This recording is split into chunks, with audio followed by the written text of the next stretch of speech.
什么全世界都拿中国没办法。第一段 moved the majority of their huge population from poverty to the middle class and mostly cornered the market in 5G and pharmaceuticals. Oh, and they bought Africa. Their new Silk Road initiative is the biggest infrastructure project in history, indebting not just that continent, but large parts of Asia, Europe, and the Middle East to the people who built their roads, bridges, and ports. If you want to go anywhere in the world... 第二段在高铁站，现在呢，我在北京南站，然后我要搭高铁去天津，只要半个小时的车程，带大家去天津走一走。车门即将关闭，我现在已经上了高铁站了，然后车程大概是30多分钟就会到天津了。今天是搭到天津南站，然后是58块钱，然后又很方便，重点是班次又非常的多，大概平均10分钟就会有一个班次，所以呢，对于平常在北京生活、周末想去走走的人，天津是个好选择。请爱护车内设施，请勿触碰车内。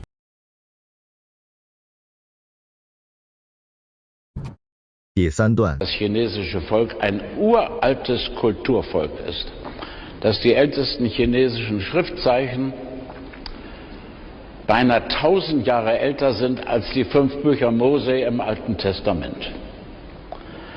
Die chinesische Kultur ist heute mindestens 4000 Jahre alt. Die Schriftzeichen stammen aus dem Jahre 3000 vor Jesus Christus. Ist Alter ein Wert an sich? Kann eine Kultur nicht auch überaltert sein? Das Faszinierende ist, dass dieses uralte Kulturvolk plötzlich zu einer Vitalität erwacht, mit der heute vor 30 Jahren niemand in Amerika und niemand in Europa gerechnet hat. Die sind nicht überaltert, die sind voller Kraft. Warum? Das ist auch für mich ein Rätsel.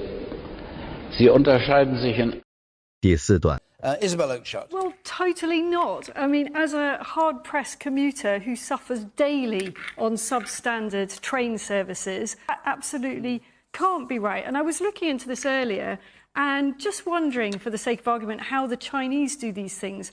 And I noticed that they were able to build a whole new station in the space of 9 hours by flooding it with thousands of workers. We should be much more imaginative about getting infrastructure in quickly instead of condemning people to being isolated in remote areas. Well, and I shared a taxi coming here, and the commentary I can tell you in the taxi was that the roads looked better than the area where we were living in England. I'm delighted to hear it, but I have to say to you, it was much better than in Buckinghamshire. But everybody in their own area complains, and the truth is our road repairs have been very, very bad, and it's deteriorating. And yes, austerity has prevented expenditure on all sorts of things that we could need to spend money on. But equally, if we cannot... 第五段 impressions that I've noticed and pretty much let you glimpse into the life that I'm living here in Suzhou. Let's start this video.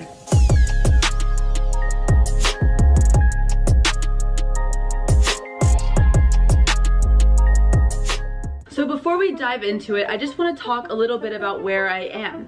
The city that I'm living in currently is called Suzhou. It's about a 2-hour drive or a 30-minute bullet train ride away from Shanghai. With over 10 million people, Suzhou is one of the most popular tourist destinations in China, but I'll save that for another video. So a few impressions that I've had so far of China, one being the people are super, super friendly. I feel there is a stereotype that Chinese people might be considered rude or pushy, and I haven't experienced any of that yet here in China. Everyone is very, very accommodating and very friendly. Also, the area I'm living in China is very modern. You pretty much 第六段然后巴黎我出生的那个医院它正好在巴黎的这个中国城中国城的食物啊，超市里面的菜就比较实惠所以我妈妈经常每个周末就会带我们那个2个孩子，我和我妹妹来到中国城。其实你是从小因为在中国城那边开始对中国感兴趣，对对然后后来呢，一直到来上大学之前，来过中国吗？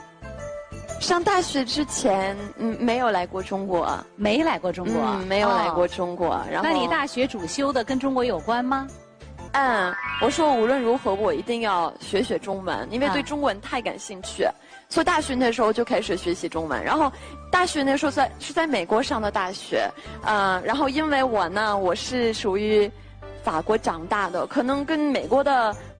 第7段。待会要去西天已经逛过西湖了，可是那都是晚上，白天可以看得更清楚，所以今天要再去。我们要准备走，因为等司机，因为刚吃。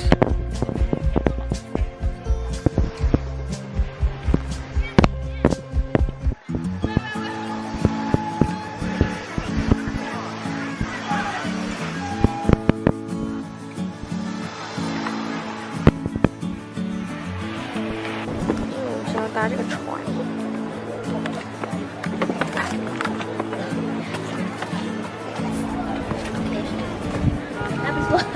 真的蛮热，哇！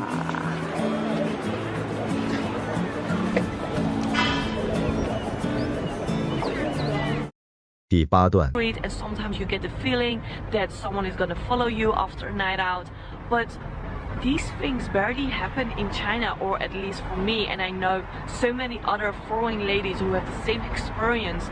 Like, here I can just easily walk on the street, get drunk, and still take a cab and walk at 3 a.m. and just having this feeling that nothing is gonna happen. 第9段。 Very big. It's huge. That's the impression. It's a really huge country with a lot of people, I guess. It's just so different from Europe, so I would like to see like how people live. I imagine it's to be a lot different from Europe. Many million people. I will have problem to recognize them. Who is who? Friendly people, was nice, very good food actually. The Chinese restaurants in Sweden are not anything compared to the real ones, of course, in China. Everybody seems kind of kind, you know, a calm and a nice place, you know. The culture, the food, language. It seems very nice. The food, the people. 第10段。 他很早以前就反对我来中国，是我妈妈当初让我学一些中文，但他就是很反对，还觉得学中文干嘛呀？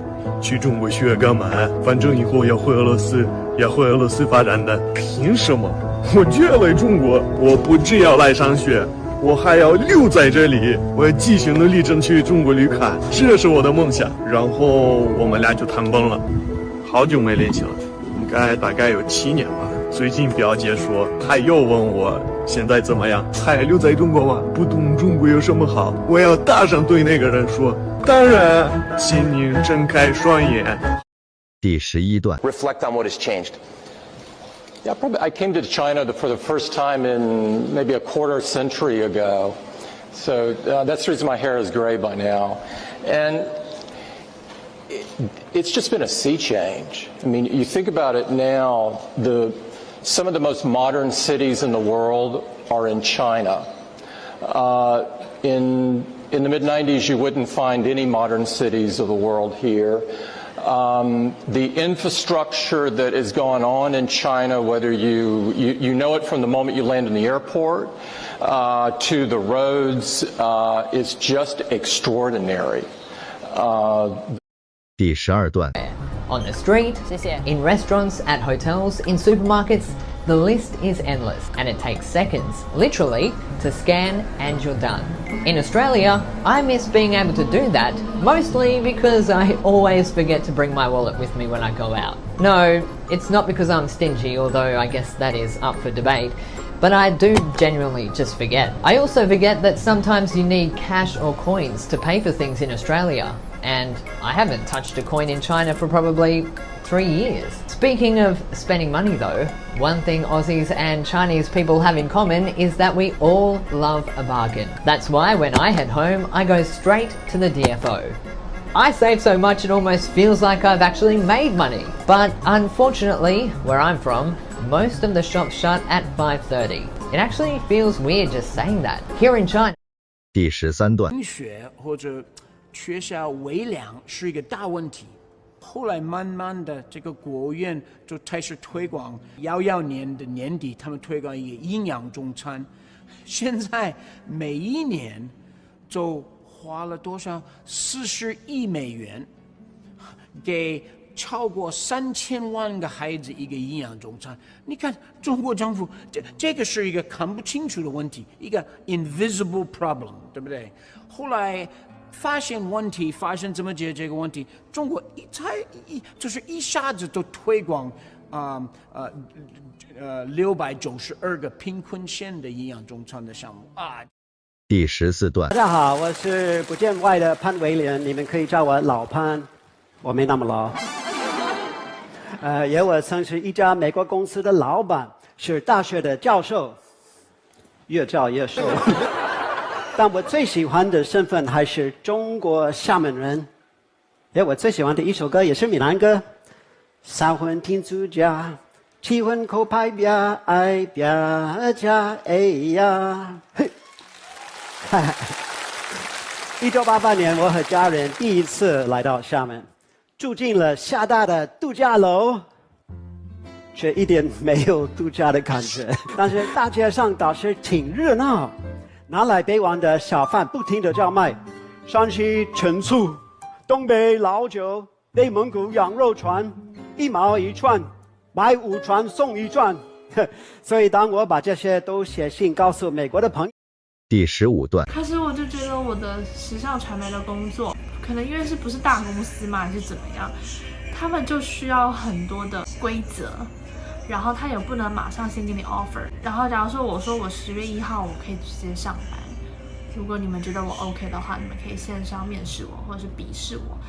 他们就一定要线下，然后我就觉得好无奈，我真的觉得很无奈，就觉得我要崩溃了。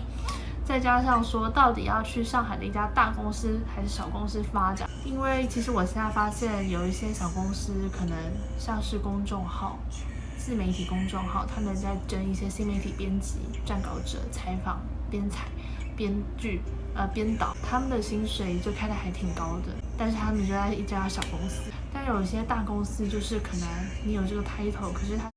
第16段。I'm thinking China. I'll say China. Yeah. Why? China has the potential, they've got the technology, they've got the elements.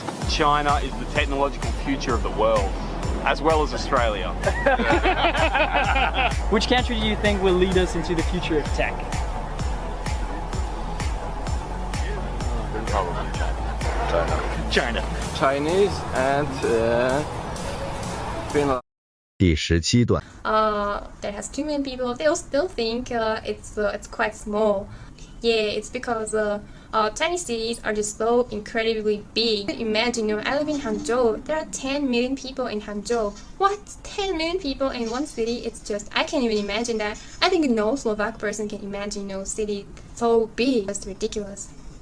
Anyway, one time, I was traveling with some of my friends, and we were just talking about the cities we were seeing, and I was asking about one city, and they're like, "Oh, it's not interesting, it's just it's just a small town, just a village." So I'm just like, "Oh, really? So how many people live in there?" Then my friend goes like, 800,000. What? 800,000? 800,000 is a village? 800,000. 第18段。It's about made in China. What do you think about it? Okay. What things do you think of as being made in China? Everything. Any opinions like good quality or bad quality or like that sort of stuff? 第19段。What is this? This is like it's like a philosopher, yeah. All right, cool. That's smart enough to get that. Yeah. So far, this is like really interesting. There's like way more opinions, or very differ more than I would have thought. What do you think about made in China? It's just the way it's been for a while. What comes to your mind as being made in China? I don't know, just any kind of souvenir product. 第20段。 Bigger than what you think it is. And it's changing really, really quickly. Look around me here. This is just a small apartment complex that's been built over the last 18 months. You got it. Projects like this are a common occurrence here in mainland China. China has been building and building and building This is just a small complex, apartment complex in the city of Nanning. 5 years ago, this place did not exist. This was farmland, people. So when you think that China is just a network of villages through a big country of rice farmers and fish. 第21段 Everything is much nicer than I imagined. Maybe I've just been traveling for too long and got the Asia impression, but in general, it's so clean. Like, I mean, the streets within the city are cleaner than places in the United States. I mean, we're not even in the nice area of the city. Apparently, we're really even in some of the older areas of the city of Shenzhen. So many nice vehicles. The people are kind and polite, friendly. Everything is organized, so systematic, so put together. It's just really easy. I will say it's difficult as a foreigner if he was not with me, because you have to pay with your mobile phone. It's difficult to get a SIM card, and English is almost nowhere. So it's a bit difficult to be a foreigner and walk around and explore and do your own thing. But other than that,